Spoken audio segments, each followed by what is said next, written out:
Welcome to Ways to Love Your Money. I'm Elisabeth Dawson, and today's subject that we're going to talk on the show about is a wealth recovery account.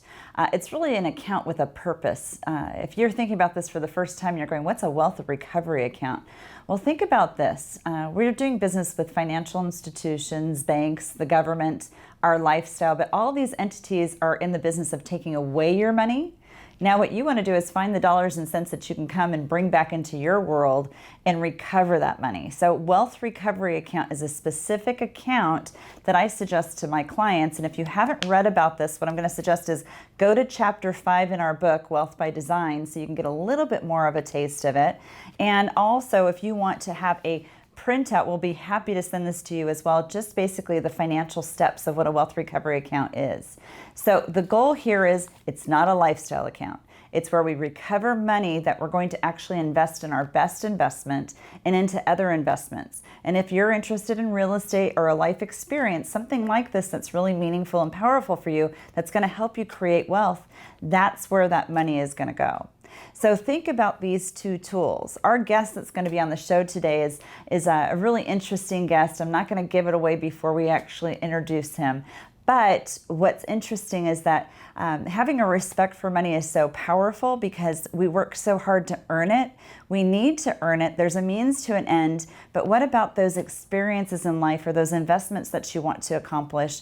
Maybe that piece of real estate that you want to buy, or that best investment in you, or even your retirement accounts. All those different things. There's so many questions about where do I put money? What do I do with it? How do I accumulate it? How do I grow it? And eventually, how do I actually have, the enjoyment out of it? So think about this now, because the discipline that you take today makes a huge difference tomorrow, and it'll make a difference in your entire life to come. So again, reach out to us, 619-640-2622. We'll get you a printout of what the wealth recovery account should be and what you should do and what the meaning and purpose of it is. So stay tuned. We'll have our guest coming on the show in just a moment.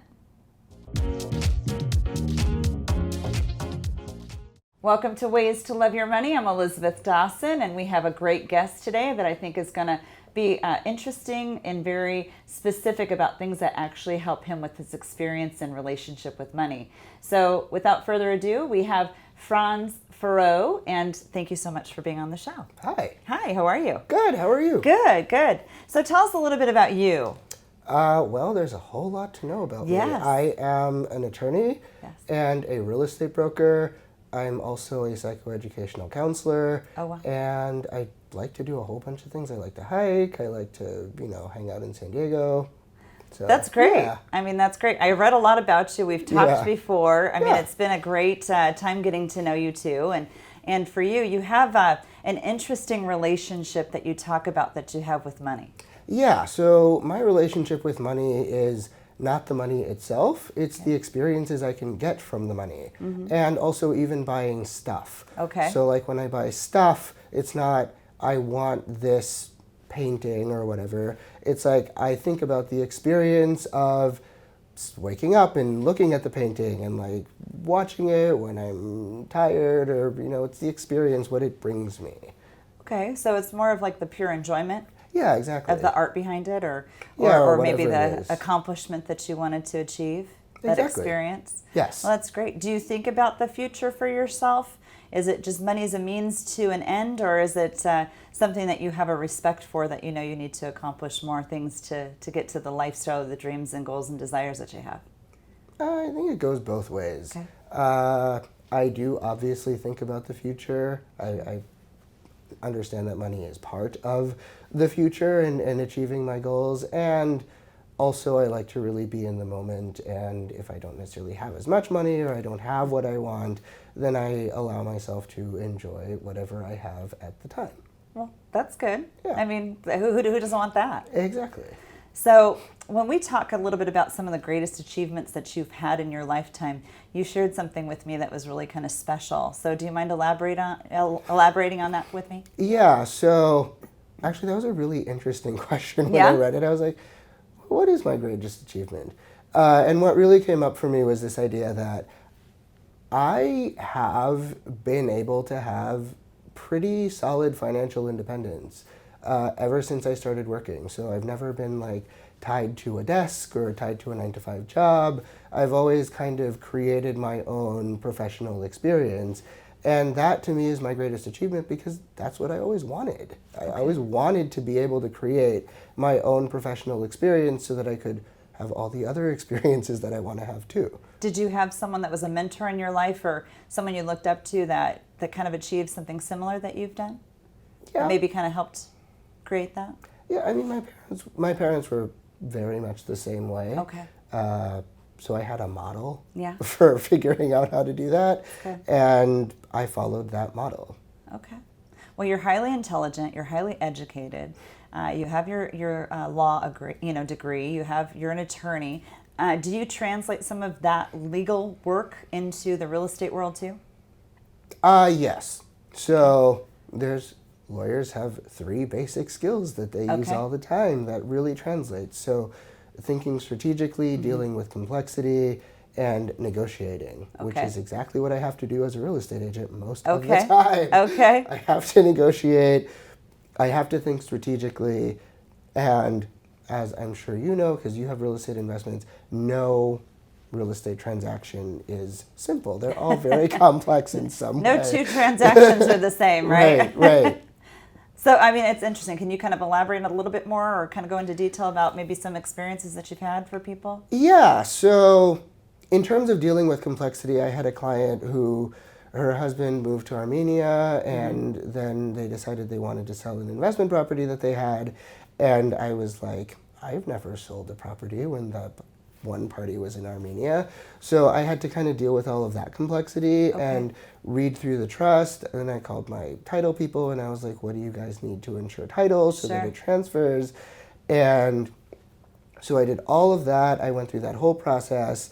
And by the time we figured out how international mail works and international notarizing works, and a month later, we had everything. We put it on the market, and we got an offer that said, we'll give you all cash, full price, 10-day close, and it has to be a 10-day close. Wow. And we were able to close in 10 days after, we got that offer because I dealt with all of that complexity, done all of that strategic planning ahead of time so that my client was able to get what she wanted and the buyer was also able to get what the buyer wanted. I think that's a key component to being more responsible or more driven about coming up to the result, but it's kind of doing your homework up front, getting everything taken care of, and then making sure that there's success, especially if it's only 10 days, my goodness. Yeah, exactly. Yes.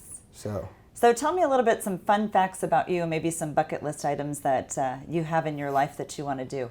Fun fact about me, I do Hungarian folk dance. Oh, wow. That is a fun fact about me. So like the, knee slapping, jumping What got you stuff, into that? I have a friend who is Hungarian Okay. and she was like, would you like to go Hungarian dancing? And I was like, okay. So now it's become a love for you? Yeah, I really enjoy it. It's a lot of fun. I love the people. And if I meet another Hungarian person, they're like, you're not Hungarian. I'm like, no. But I do Hungarian folk dance, and that's a great way of just connecting with somebody that I would have never connected with. Neat.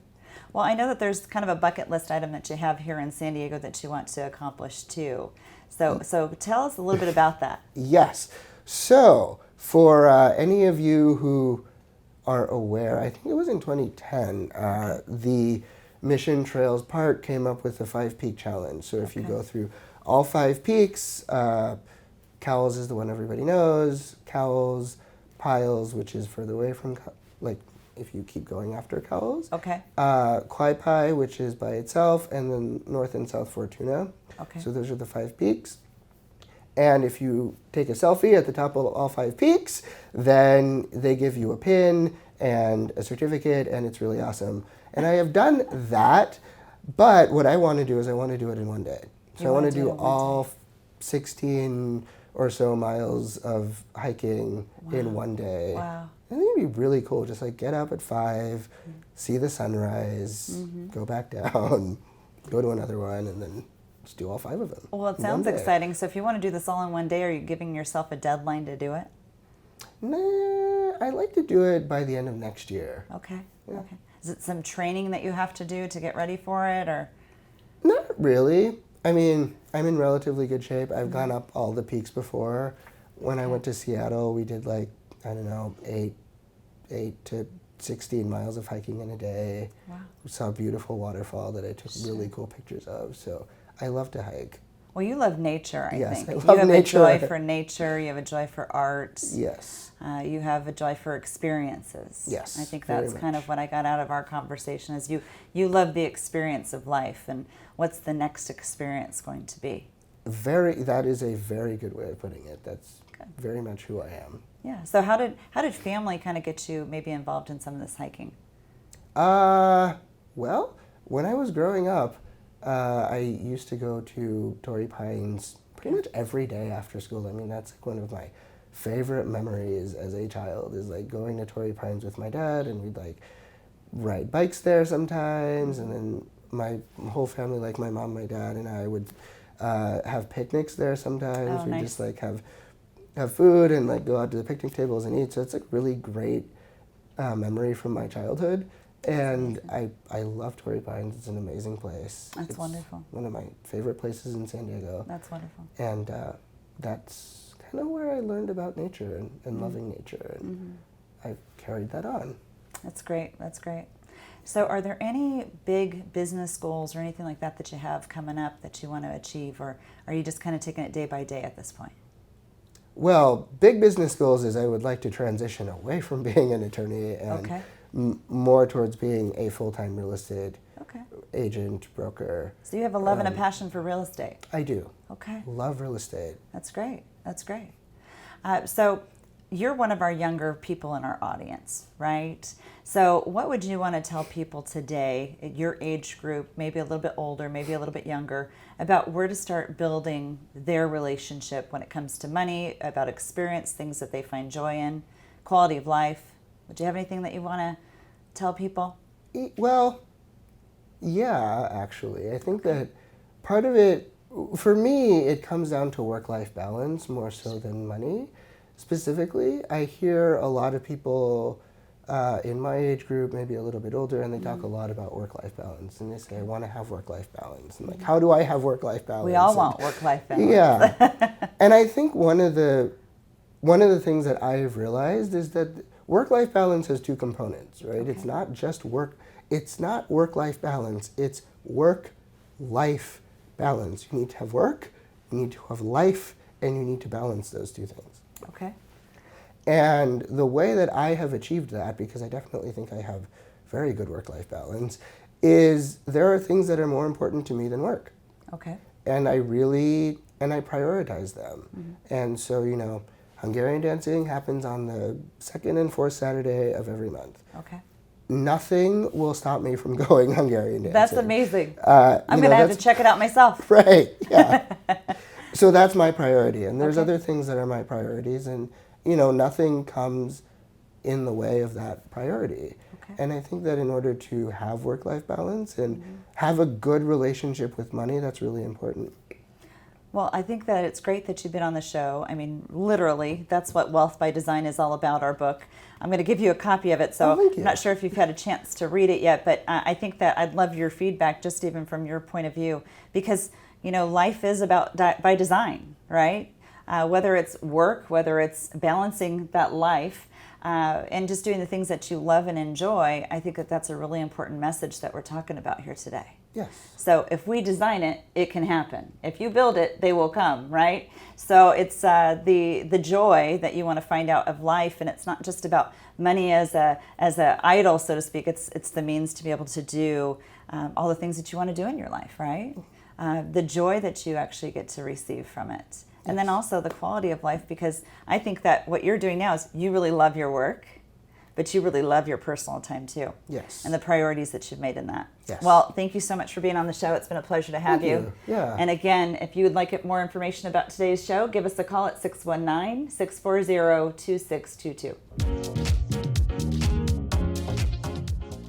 Wasn't that a great interview with Franz? What just an interesting individual, very educated, very smart, but he has a real relationship with what it means to have the money to create experiences and then the ultimate goal of being able to retire the way you want to one day.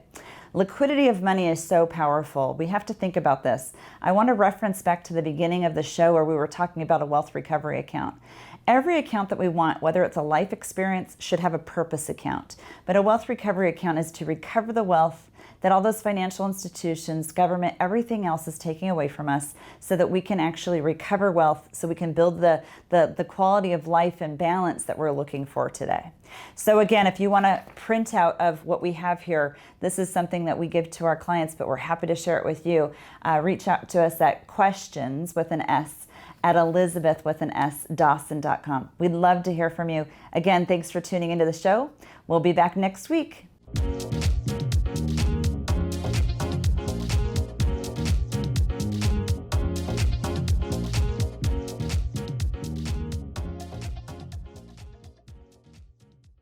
The information provided in this show is for informational and educational purposes only. This show is not investment advice, nor is it intended to address the financial needs of any particular viewer. The opinions expressed on this show are not intended to be an endorsement of any particular investment strategy or service of any other kind. You must make an independent decision regarding investments or strategies mentioned throughout the show. Before acting on information in this show, you should consider whether it is suitable for your particular situation and strongly consider seeking advice from a financial advisor.